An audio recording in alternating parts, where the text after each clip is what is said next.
Hi, ഇത് ഞങ്ങളുടെ വൈനിടിൽ യജ്ഞത്തിന്റെ സെക്കൻഡ് പാർട്ടാണ്. ആക്ച്വലി ഞങ്ങൾ ഇതൊന്നും പ്ലാൻ ചെയ്തിരുന്നതല്ല. വൈൻ ഇട്ട് വന്നപ്പോഴാണ് എടുത്തു വന്നു കഴിഞ്ഞപ്പോഴാണ് ഞങ്ങൾ ഓൾറെഡി ഒരു കുപ്പി എടുത്തു. ഒരു കുപ്പി ഞങ്ങൾ പിഴിഞ്ഞ് മാറ്റി. അത് കഴിഞ്ഞപ്പോഴാണ് ഞങ്ങൾ ഓർത്തത് ഇതൊന്ന് വീഡിയോ എടുത്തേക്കാന്ന്. നല്ല അടിപൊളി വൈനായിട്ട് വന്നിട്ടുണ്ട്. നമുക്ക് പിഴിഞ്ഞു നോക്കാം. ഇത് നോക്കി, നല്ല അടിപൊളി ചുവന്ന കളറിലിരിക്കുന്നതുണ്ടോ? നല്ല അടിപൊളി സ്വയംപൻ സാധനം.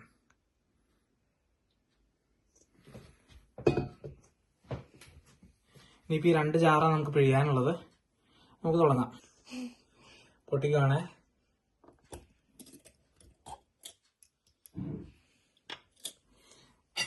ഏറെക്കുറെ ഓക്കെ ആയിട്ടുണ്ട്. ഇത് കൂടുതൽ വെച്ചോണ്ടിരുന്നാൽ ആകെ അലമ്പാവും. അതുകൊണ്ടാണ് പിന്നെ എടുക്കാൻ വെച്ചത്. ആഴ്ചയിൽ ഒരു വട്ടമൊക്കെ വെച്ച് നമ്മൾ ഇളക്കിയിട്ടുകൊണ്ടിരുന്നതാണ്. ആദ്യത്തെ 2-3 ദിവസം നന്നായിട്ട് ഇളക്കിയിട്ടാണ്. അതൊക്കെ നമുക്ക് പിഴിയാം. സാധാരണ ഇത് തോർത്തിൽ കെട്ടിയാണ് പിഴിയേണ്ടത്.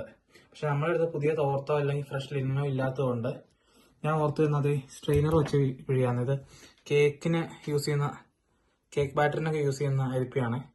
നല്ല തീരെ കണ്ണിയകലം കുറഞ്ഞതായതുകൊണ്ട് പീസൊന്നും താഴെ പോകില്ല. അപ്പം നമുക്ക് ഫ്രഷ് ആയിട്ട് പിഴിഞ്ഞെടുക്കാം. പിന്നെ എന്തായാലും നമ്മൾ ഒന്ന് സെറ്റിലായി കഴിഞ്ഞിട്ട് ബോട്ടിൽ മാറ്റുന്നുമുണ്ട്. അപ്പൊ പിന്നെ പ്രശ്നം ഉണ്ടാവില്ല.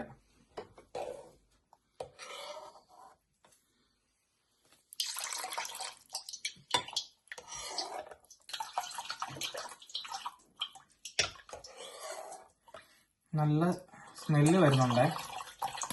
നല്ല പ്ലസന്റ് സ്മെല്ല് വരുന്നുണ്ട്.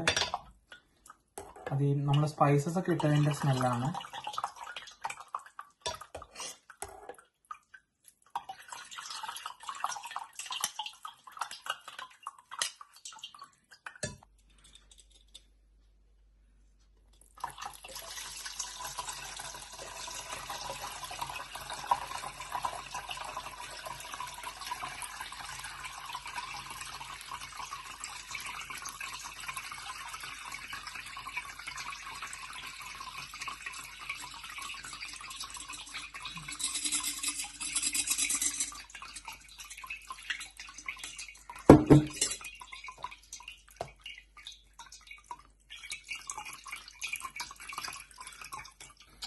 ഇതിങ്ങനെ ഒത്തിരി നാൾ വച്ചുകൊണ്ടിരിക്കാൻ പറ്റത്തില്ലേ?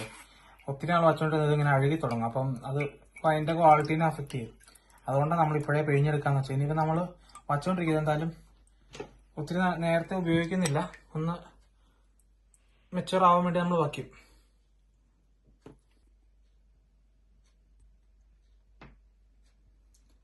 അപ്പോൾ ഇത് നമ്മുടെ 3 ജാറിലെയും വൈൻ പിഴിഞ്ഞു കഴിഞ്ഞു. അപ്പോൾ ഏറെക്കുറെ 4 ലിറ്ററിന് അടുത്ത് നമുക്ക് കിട്ടിയിട്ടുണ്ട്. അപ്പൊ ഇനി നമുക്കിത് സ്റ്റോർ ചെയ്ത് വെക്കാം. ഇതിന്റെ അകത്ത് കുപ്പിക്കകത്ത് റെഡി ആയിക്കോളും. പിന്നെ ബ്ലാക്ക്ബെറി സീസൺ ഇതുവരെ കഴിഞ്ഞിട്ടില്ല. ഇപ്പോഴും നന്നായിട്ട് പഴുത്ത എല്ലായിടത്തും നിൽക്കുന്നുണ്ട്, UK ഉള്ളവരാണെങ്കിൽ. ഇനി ഇടാത്തവരുണ്ടെങ്കിൽ ഇട്ട് നോക്കുക. അടിപൊളി സാധനമാണ്. ഇത് വൈൻ മാത്രം ആക്കണ്ട, ജാം ഉണ്ടാക്കാം, അങ്ങനെ ഒത്തിരി ഐറ്റംസ് ഉണ്ടാക്കാൻ പറ്റും. അപ്പൊ നമുക്ക് ഈസി ആയിട്ട് ഉണ്ടാക്കാൻ പറ്റിയ വൈൻ ആയതുകൊണ്ട് ഞങ്ങൾ ഉണ്ടാക്കിയെന്നേ ഉള്ളൂ. അപ്പൊ എല്ലാവരും ട്രൈ ചെയ്ത് നോക്കുക. അപ്പൊ അടുത്ത വീഡിയോ ആയിട്ട് കാണാം. ബൈ.